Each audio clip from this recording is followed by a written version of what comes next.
오늘 우리 함께 읽고 나눌 은혜 말씀은 마가복음 8장 1절로 9절까지 말씀입니다.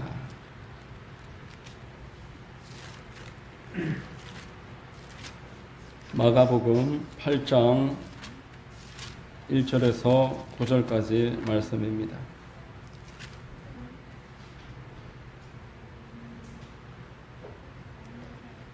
마가복음 8장 1절로 9절을 제가 봉독해 드리겠습니다.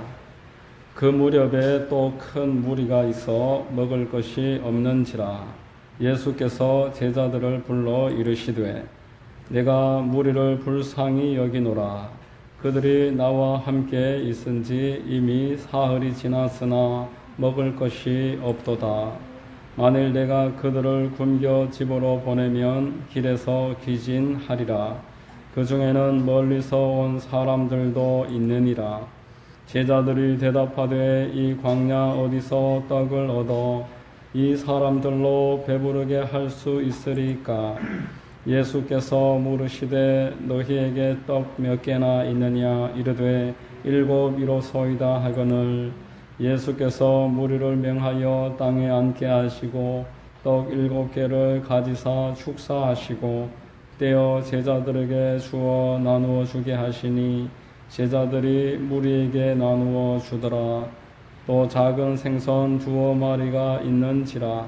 이에 축복하시고 명하사 이것도 나누어 주게 하시니 배불리 먹고 남은 조각 7 광주리를 거두었으며 사람은 약 4,000명이었더라.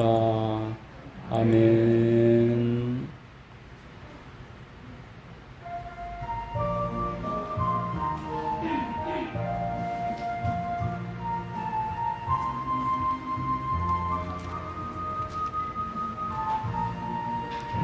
주 하나님 지으신 모든 세계 내 마음속에 들여볼 때 하늘의 별 울려 퍼지는 뇌성 주님의 권능 우주에 참네.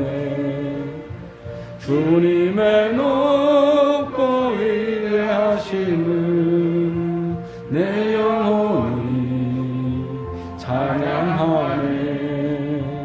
주님의 높고 위대하심은 내 영혼이 찬양하네.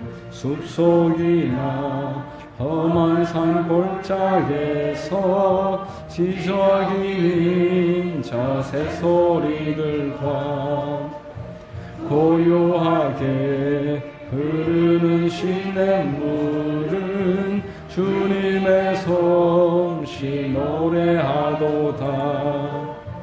주님의 높고 위대하심은 내 영혼이 찬양하네. 주님의 높고 위대하심은 내 영혼이 찬양하네. 주 하나님 독생자 아낌없이 우리를 위해 보내주셨네. 십자가에 피 흘려 죽으신 주 내 모든 죄를 대속하셨네. 주님의 높고 위대하심은 내 영혼이 찬양하네. 주님의 높고 위대하심은 내 영혼이 찬양하네. 내 주 예수 세상에 다시 올 때 저 천국으로 날 인도하리. 나 겸손히 엎드려 경배하며 영원히 주를 찬양하리라. 주님의 높고 위대한 위대하심을 내 영혼이 찬양하네. 주님의 높고 위대하심을 내 영혼이 찬양하네.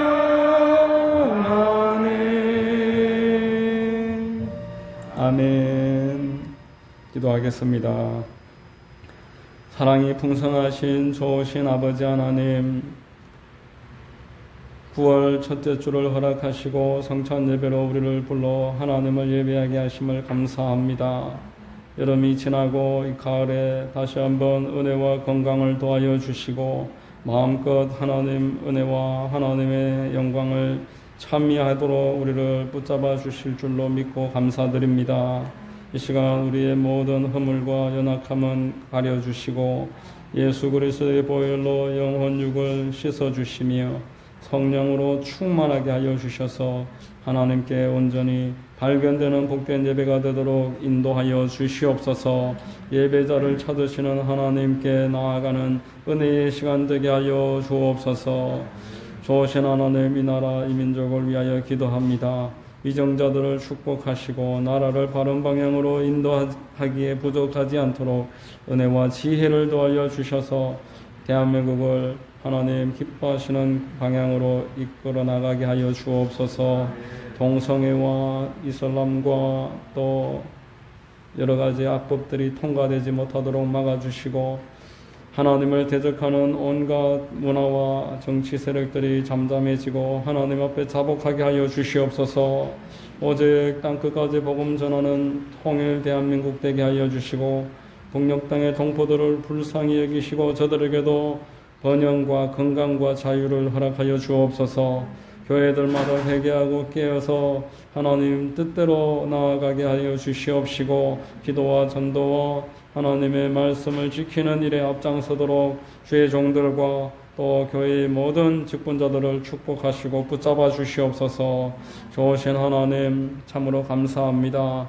이 험한 땅에 우리 교회를 세우시고 기도와 전도와 주의 뜻을 이루도록 지금까지 인도해 주셨음을 감사합니다.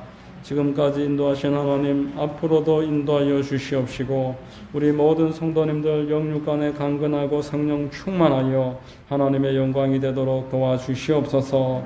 오늘 말씀이 증거될 때 주님의 뜻이 선포되게 하시고 좌우에 나선 검과 같이 우리의 영광과 육을 새롭게 하고 하나님의 뜻을 밝히 드러내는 그런 귀한 말씀 되게 하여 주시옵소서.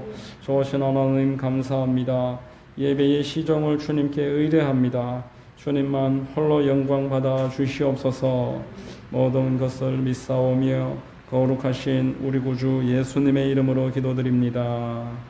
아멘.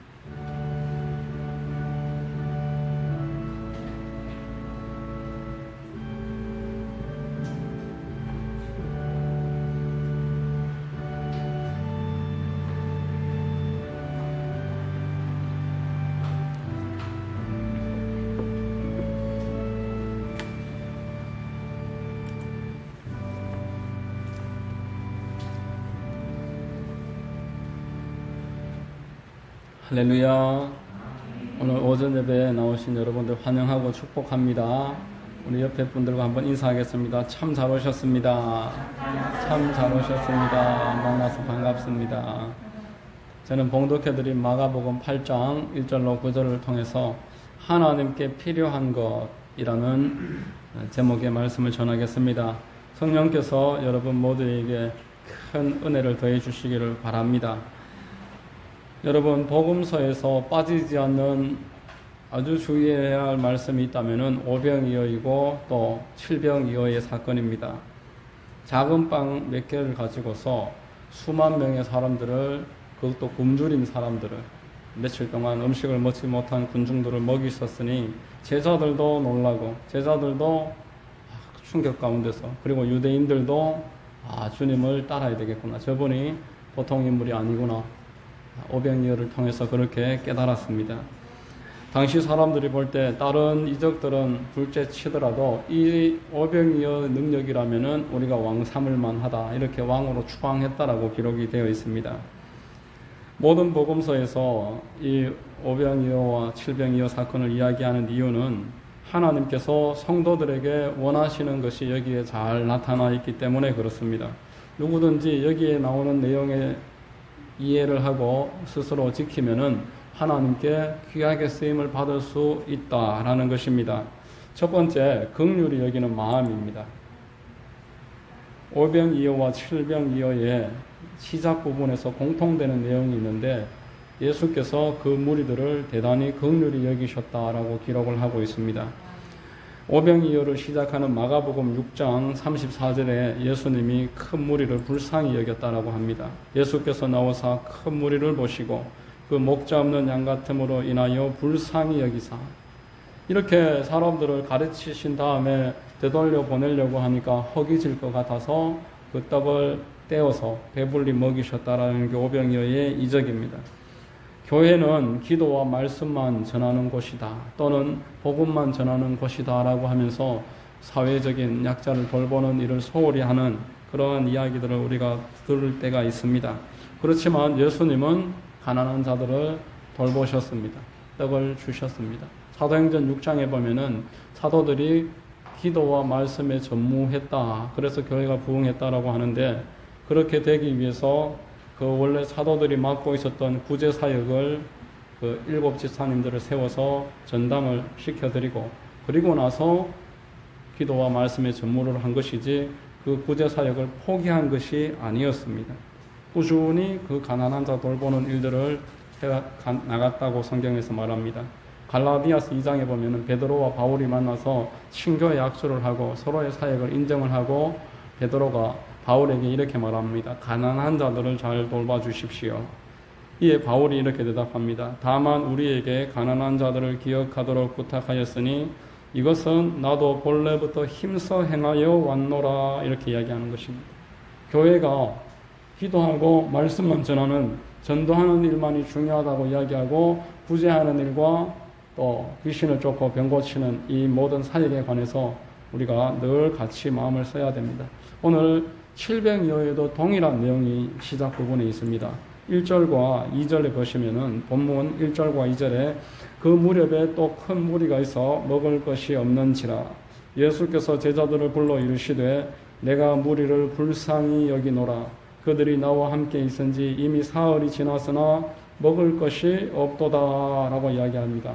칠병이어도 마찬가지로 그 많은 사람들을 불쌍히 여기는 예수님의 모습으로 시작을 하고 있는 것입니다.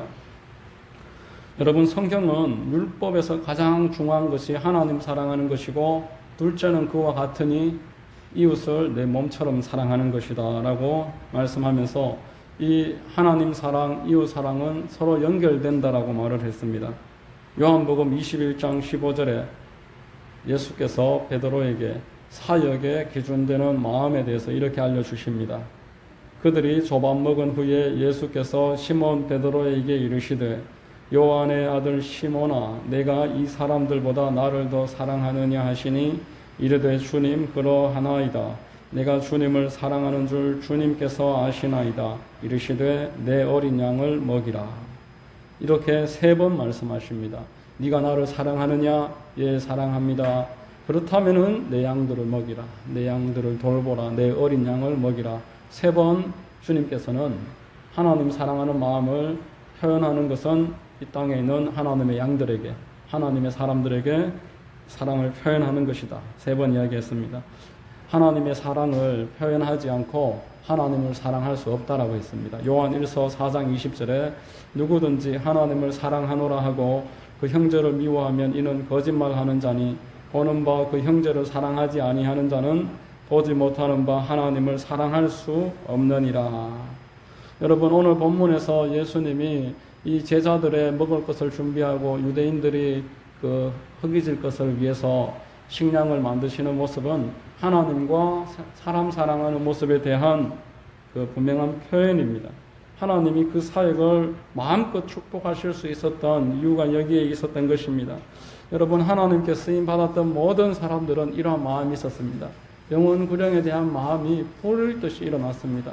우리가 사도 바울이 단지 모든 사람들보다 방언을 많이 하고 또 성경에 통달하여서 그렇게 쓰임 받았다고 생각하지만 그와 못지않게 영혼 사랑하는 마음이 그 심령 가운데 있었습니다. 로마서 9장에 보면은 영혼을 구원하는 일을 내 영혼 구원과 바꾸기를 원한다라고 표현을 합니다. 로마서 9장 1절로 3절입니다. 내가 그리스도 안에서 참말을 하고 거짓말을 아니하노라. 나에게 큰 근심이 있는 것과 마음에 그치지 않는 고통이 있는 것을 내 양심이 성령 안에서 나와 더불어 증언하노니 나의 형제 곧 권력의 친척을 위하여 내 자신이 저주를 받아 그리스도에게서 끊어질지라도 원하는 바로라. 여러분, 상식을 벗어나는 그런 이야기입니다. 내 영혼이 구원받지 못하더라도 내 가족들, 내 친척들, 내가 아는 내 동족들 구원하기를 원합니다. 이렇게 하나님 앞에 진심으로 영혼 구원을 사모하는 마음을 표현했습니다. 신약에서 바울이라면은 구약에는 모세인데 모세도 똑같은 이야기를 합니다. 내 이름을 생명책에서 지워주시는 한이 있더라도 이스라엘 백성들을 구원해 주십시오. 이렇게 이야기를 하고 있습니다. 출애굽기 32장 32절에 그러나 이제 그들의 죄를 사하시옵소서. 그렇지 아니하시오면 원하건대 주께서 기록하신 책에서 내 이름을 지워버려 주옵소서. 여러분, 주께서 기록하신 책은 생명책을 말합니다. 계시록에서 이야기하는 우리 구원받은 사람들의 이름이 기록되어져 있는 책입니다. 거기에 한번 기록된 이름은 지워지지 않는다는 것을 바울이 잘 알았지만, 모세도 잘 알았지만 거기에서 자기가 끊어지더라도 이렇게 맞교환할 수 없다라는 것을 잘 알지만 그렇게 해주는 한이 있더라도 원한다라는 것입니다. 바울과 모세가 그러한 영혼 구원의 마음이 있고 불쌍히 여기는 마음이 있고 사람을 보면은 측인히 여기는 마음이 있었기 때문에 하나님이 그를 들어서 인도자로 지도자로 세워주셨던 것입니다. 여러분, 하나님은 또한 이런 긍휼히 여기는 마음이 있는 사람을 축복하십니다. 하나님은 당신을 경외하는 사람들을 위해서 재산을 모아놓으신다라고 성경에서 말씀했습니다. 잠언서 28장 8절 말씀에 중한 별리로 자기 재산을 누리는 것은 가난한 사람을 불쌍히 여기는 자를 위해 그 재산을 저축하는 것이니라. 여러분들이 가난한 사람들을 불쌍히 여기면은 여러분들을 위해서 어디인가 재산이 저축되어지고 있다는 것을 꼭 기억하시기를 바랍니다. 시편 41편 1절에 가난한 자를 보살피는 자에게 복이 있으며 이렇게 말씀을 했습니다. 재앙의 날에 하나님이 그를 건지시겠다. 제가 얼마 전에 목욕탕에 가서 목욕을 하는데 제 옆에 아저씨 두 사람이 앉아서 열띠게 토론을 하시는 겁니다. 토론 내용을 들으려고 들은 게 아니라 바로 옆에서 얼마나 크게 이야기하시는지 다 들렸는데 유대인들에 대해서 이야기를 하고 있었습니다. 한 분이 유대인들 중에 세계적인 부자도 많고 세계적인 정치인들도 많고 세계를 이끌어 나가는 그런 민족이다라면서 아주 열정을 쏟아서 이야기를 하는 겁니다. 그 옆에 계시던 분은 유대인 가운데 세계에서 노벨상 수상자의 3분의 1이 나왔다라면서 세계적인 우수한 두뇌가 있다면서 그들을 그렇게 서로가 칭찬을 하는 것입니다. 여러분, 사실 노벨 수상자가 한 300명쯤 되는데 그 중에서 100명이 유대인입니다. 우리 한국에서는 단 한 분 나왔는데 일본에서는 과학 쪽에서 좀 많이 나오고 유대인들은 아주 모든 방면에 두루두루 많이 나왔습니다. 그런데 뉴스위크지에서 발표하는 매년 세계 50대 부자 30% 또한 유대인들입니다. 그만큼 세계에서 제일 부자들이고 세계에서 가장 훌륭한 두뇌를 가지고 세계 최고의 대학에서 교수를 하고 그래서 또 나중에 은퇴하면은 정치도 하고 그렇게 해서 세계를 움켜잡고 있는 그런 집단인 것은 사실입니다. 그런데 많은 사람들이 놓치고 있는 내용이 있습니다. 유대인들이 그렇게 돈만 많은 게 아닙니다. 그렇게 머리만 좋은 것이 아닙니다. 세계에서 가장 많이 기부를 하는 사람들이 유대인들입니다. 세계에서 가장 작년 말까지 2020년 마지막 날까지 기부를 가장 많이 한 사람이 유대인 조지 소로스라는 사람인데 430억 달러를 기부를 했습니다. 한화로 45조 원입니다. 자기 전 재산의 86%를 작년 말까지 벌써 기부를 마쳤고 앞으로도 계속 기부를 한다고 합니다. 더 기빙 플레지라는 그러한 모임이 있습니다. 재산이 1조 원이 넘는 사람들이 내 전 재산의 50%를 기부하겠다고 약속한 그러한 단체들인데 그 단체의 절반 이상이 유대인들입니다. 여러분, 미국에서 가장 큰 부자들, 가장 기부 많이 하는 사람들도 매년 발표를 하는데 그 50대 기부왕의 3분의 1이 또 유대인들입니다. 유대인들은 어릴 때부터 구약 성경으로 교육을 받고 약자를 돌보는 것은 이 땅에 있는 기득권자들의 책임이다라고 배웁니다. 성경은 일정 부분은 자기의 수익의 일정 부분은 하나님의 몫이고 또 그 가운데 또 일정 부분은 약자들을 위한 몫이다 라고 우리에게 알려주고 있습니다. 그래서 유대인들은 10개 중에 하나를 하나님께, 그리고 또 남은 것 중에 10개 중에 하나를 가난한 자들을 위해서 그렇게 흘려보냅니다. 하나님의 그 말씀대로 가난한 자들을 불쌍히 여기고 긍휼히 여겼더니만 하나님이 그 빠져나가는 것보다 더 큰 복을 계속 부어주시니까 샘이 마르지 않듯이 그들에게 있어서 부가 계속적으로 축적될 수밖에 없는 것입니다. 기부하면 기부할수록 더 큰 부자가 되어 나가는 것들을 보게 되는 것입니다. 하나님께 필요한 것은 긍휼히 여기는 마음이다라는 것 여러분 꼭 기억하시기를 바랍니다. 두 번째로 하나님은 내게 있는 것을 필요로 하십니다. 하나님은 이미 주신 것으로 역사를 하십니다. 본문 5절 말씀에 예수께서 물으시되 너희에게 떡 몇 개나 있느냐 이르되 7이로소이다 하거늘 라고 합니다. 5병 이하의 떡을 가지고 5,000명을 먹이셨는데 4,000명을 먹이기 위해서는 떡이 지금 7개가 필요합니다. 이것은 떡이 하나든 7개든 10개든 아무 관련이 없고 그 사람에게 있는 것으로 얼마든지 일을 할 수 있다는 것을 알려주는 것입니다. 여러분, 하나님께 쓰임받는 나이 또한 따로 정해지지 않았습니다. 아브라함이 99에 이삭을 가졌습니다. 사라의 나이 89에 이삭이 잉태되었습니다. 모세는 80세에 부름받아서 120세까지, 아론은 83세에 부름받아서 123세까지, 그들은 훨씬 젊을 때부터 쓰임받고 싶었지만 준비가 되지 않아서 하나님이 80이 되고 83세가 될 때까지 계속 준비시키시면서 기다리셨습니다. 여러분, 나이 많으신 분들은 나이 탓을 하지만 또 젊은 분들은 자기가 젊어서 또 못한다라고 이야기합니다. 예레미야서를 보면은 예레미야를 부르신 하나님께 예레미야가 내가 너무 어린데 내가 이렇게 나이가 젊은데 어떻게 하겠습니까? 이렇게 이야기합니다. 예레미야서 1장 6절로 7절에 내가 이르되 슬프도소이다 주 야훼여 보소서 나는 아이라 말할 줄을 알지 못하나이다. 야훼께서 내게 이르시되 너는 아이라 말하지 말고 내가 너를 누구에게 보내든지 너는 가며 내가 내게 무엇을 명령하든지 너는 말할지니라 이렇게 말씀했습니다.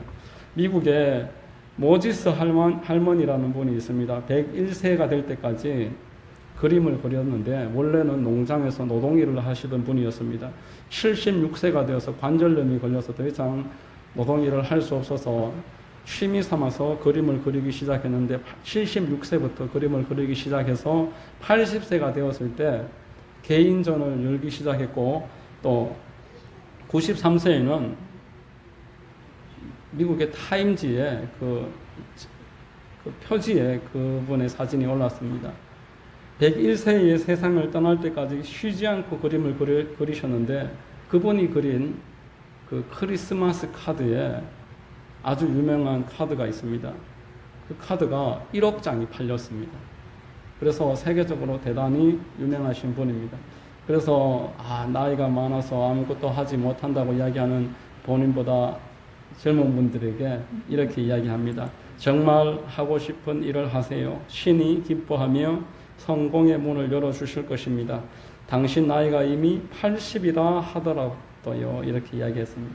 여러분들이 80이시더라도 나는 나이가 많다라고 생각하지 마시고 할 수 있는 일, 하고 싶은 일을 찾아서 하시면은 하나님께서 성공의 문을 열어주실 것이다. 신문에 났던 이분이 남긴 이야기입니다.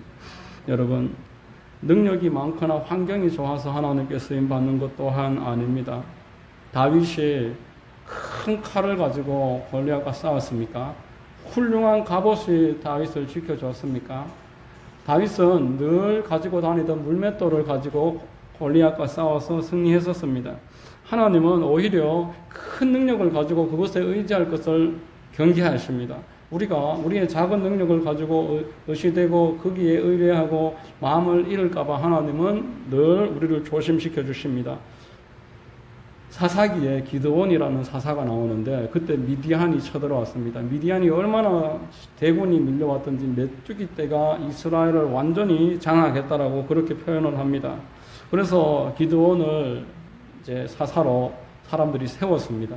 하나님께 기도한 후에 기드온이 세워졌고 기드온이 최대한 많은 군사들을 끌어모았는데 32,000명이 모였습니다. 그런데 하나님이 보니까 32,000명이 너무 많은 겁니다. 그래서 이렇게 말씀하십니다. 야훼께서 기드온에게 이르시되 너를 따르는 백성이 너무 많은즉 내가 그들의 손에 미디안 사람을 넘겨주지 아니하리니 이는 이스라엘이 나를 거슬러 스스로 자랑하기를 내 손이 나를 구원하였다 할까 함이니라. 그렇게 해서 22,000명을 돌려보냅니다. 두려워 떠는 마음이 있는 사람 다 돌려보내고 나니까 10,000명이 남았습니다. 이 10,000명 가지고 어떻게 할까 생각을 했는데 하나님이 보시니까 이것 또한 너무 많다. 9,700명 돌려보내라. 그렇게 해서 300명을 남깁니다. 그 대군 10만이 넘는 큰 대군 앞에 300명이 가서 하나님이 역사해 주셔서 그 미디안 왕도 잡고 이스라엘이 그 나라를 완전히 다 이렇게 장악을 합니다. 여러분 시편 147편 10절로 11절 말씀에 야훼는 말에 힘이 세다 하여 기뻐하지 아니하시며 사람의 다리가 억세다 하여 기뻐하지 아니하시고 야훼는 자기를 경외하는 자들과 그의 인자하심을 바라는 자들을 기뻐하시는도다 이렇게 말했습니다. 하나님은 우리가 오히려 약할 때 기뻐하시겠다라는 것입니다. 우리가 스스로를 의지할 수 없을 만한 그때에 우리를 통해서 일하신다라는 것입니다. 여러분 사도 바울에게 육신의 가시가 있었습니다. 사도 바울은 이 육신의 가시만 없으면 내가 더 크게 쓰임 받을 수 있을 것이라고 생각했었습니다. 그렇지만 하나님은 너의 많은 달란트와 은사를 위해서라도 그 가시가 너를 제동을 걸어주고 더 은혜가 풍성하게 하는 통로가 될 것이다 라면서 그 가시를 제거해 주지 않으셨습니다. 우리 고린도후서 12장 7절로 12절까지 7절로 10절까지 같이 한번 읽어보겠습니다. 시작. 여러 계시를 받은 것이 지극히 크므로 너무 자만하지 않게 하시려고 내 육체의 가시 곧 사탄의 사자를 주셨으니 이는 나를 쳐서 너무 자만하지 않게 하려 하심이라. 이것이 내게서 떠나가게 하기 위하여 내가 3번 죽게 간구하였더니 나에게 이르시기를 내 은혜가 내게 족하도다. 이는 내 능력이 약한 데서 온전하여 짐이라 하신지라. 그러므로 도리어 크게 기뻐함으로 나의 여러 약한 것들을 대하여 자랑하리니 이는 그리스도의 능력이 내게 머물게 하려 함이라. 그러므로 내가 그리스도를 위하여 약한 것들과 능력과 궁핍과 박해와 곤고를 기뻐하노니 이는 내가 약한 그때의 강함이니라. 아멘. 여러분 참으로 하나님을 믿는다라는 것은 무언가 부족한 것을 잘 찾아내는 그런 영민함이 아니라 지금 내게 주어진 이것으로 충분함을 믿고 내 지금 이 상황에서 하나님 따라가는 것, 그것이 바로 믿음입니다. 하나님은 내가 아무리 부족해도 나를 통해서 일하실 수 있음을 신뢰하고 나의 부족함이 하나님의 영광을 드러내는 통로가 될 것들을 위해서 그래서 우리가 기도를 하는 것입니다. 1950년대에 미국에서 한국에 건너온 선교사 가운데 서울에서 7년가량 신학교를 섬기면서 한국에서 선교 활동을 했던 대천덕 신부님이라는 분이 있습니다. 그 안에 현재인 사모님, 이 두 분들이 신학교에서 7년 동안 가르친 다음에 우리가 가르친 것을 책으로만 이렇게 말로만 하지 말고 이제 실천으로 한번 옮겨보자고 둘이서 그렇게 마음을 모았습니다. 그래서 사람의 손길이 닿지 않는 강원도 태백시 하삼이동이라는 그 깊은 산골짜기에 두 부부가 아이들 데리고 식용품만 어느 정도 챙겨들고 올라갔습니다. 그것이 1965년도인데 그때부터 30년 동안 95년도에 수도원장을 사임할 때까지 하나님이 그들을 먹이시고 입히시고 돌보셨고 그 기도원은 한국에서 가장 유명한 기도원이 되었습니다. 예수원이라고 해서 한국의 신앙의 그 영적인 흐름을 잡아주는 보루다 이렇게 평가를 받은 기도원입니다. 그분들이 늘 부여잡았던 말씀이 있었습니다. 시편 78편 19절입니다. 하나님이 광야에서 식탁을 베푸실 수 있으랴. 이 말씀입니다. 아무도 없는 곳에서 하나님이 식탁을 베풀어 주실 수 있으랴. 우리 같이 여기에서 살아남을 수 있을까? 두려울 때마다 이 말씀을 부여잡았습니다. 여러분, 사람들은 이 환경에서는 안 된다라고 이야기합니다. 아무리 믿음이 있어도 환경이 어느 정도는 되어야지 이 환경에서는 할 수 없습니다. 이렇게 이야기하는데 그분들이 사역을 마치면서 마지막에 남긴 자서전의 책 제목이 광야에 마련된 식탁입니다. 자서전이 이름이 광야에 하나님이 식탁을 이미 마련해 놓으셨더라. 광야에 아무것도 없을 줄 알았는데 가봤더니만 모든 것이 준비되어 있었더라. 그렇게 하나님을 찬미합니다. 오늘 마가복음 8장 4절에 광야에 대해서 사람들이 뭐라고 합니까? 제자들이 대답하되 이 광야 어디서 떡을 얻어 이 사람들로 배부르게 할 수 있으리까? 이 광야에서 우리가 뭘 할 수 있습니까? 떡집이 있습니까? 돈이 있습니까? 아무것도 없는 여기에서 이 기만 명의 사람들을 어떻게 먹이고 입힙니까? 우리가 이렇게 신앙이 있다라고 하면서도 이렇게 표현을 하지만 정작 그 대청벽 신부님과 현재인 사모님은 광야에서 하나님이 식탁을 마련해 놓으셨습니다. 오늘 본문에서 예수님은 아무것도 없어도 긍휼히 여기는 마음만 있다면, 그리고 네 손에 있는 것을 가지고서 내어놓을 수 있다라면은 얼마든지 가능하다. 이렇게 우리에게 알려주고 있습니다. 제가 그 책을 읽으면서 참 감동되었고 또 스스로를 돌아봤던 구절이 있습니다. 하나님께 영적 은사를 위해서 두 분이 기도를 하는데 하나님이 이렇게 응답하십니다. 내가 이미 준 일상의 은사도 사용하지 않고 있는데 왜 영적인 은사를 너에게 주어야 하느냐? 지금 할 수 있는 일도 하지 않는데 왜 다른 능력을 구하느냐? 네가 그 능력을 얻고 나서 그 능력을 제대로 쓴다는 보장이 어디에 있느냐? 이 말씀입니다. 여러분, 작은 일에 충성하는 자가 큰 일에 충성되는 것이고, 지금 이 자리에서 내가 할 수 있는 일을 하는 사람이 다른 곳에 가서도 하나님의 일을 하는 것입니다. 무엇이 부족해서 못하는 것이 아니라 내게 있는 것으로 얼마든지 할 수 있습니다. 사람을 불쌍히 여기는 마음만 있다면, 그리고 내게 있는 것으로 하나님께 내어드릴 만한 그러한 태도가 준비되어 있다면 하나님은 여러분들을 통해서 얼마든지 영광을 드러내시고 못하실 일이 없는 줄로 믿으시기를 바랍니다. 여러분, 예수님은 불쌍히 여기는 마음만 가지고 그 제자들이 가진 그 작은 떡만 가지고 오늘 이 큰 역사를 이루어 주셨습니다. 여러분들 속에 예수님이 계신 줄로 믿으시기 바랍니다. 예수 그리스도는 어제나 오늘이나 영원토록 동일하시니라 라고 말씀했습니다. 여러분들 속에서 사람들을 긍휼히 여기시고 또 여러분들이 가지고 있는 작은 것일지라도 그것을 통해서 하나님은 큰 일을 해주실 줄로 믿습니다. 여러분 모두에게 이런 은혜가 있게 되시기를 예수 그리스도의 이름으로 축원드립니다. 기도하겠습니다. 좋으신 하나님 감사합니다. 오늘 말씀을 통해서 참으로 하나님은 긍휼히 여기는 마음을 원하고 계시고 또 작은 것이라도 내 것을 가지고서 얼마든지 주의 뜻을 이룰 수 있다고 말씀해 주심을 깨닫습니다. 우리의 연약함을 주님 보살펴 주시고 더 큰 믿음과 지혜가 있도록 이끌어 주시옵소서. 예수 그리스도의 이름으로 기도드립니다. 아멘.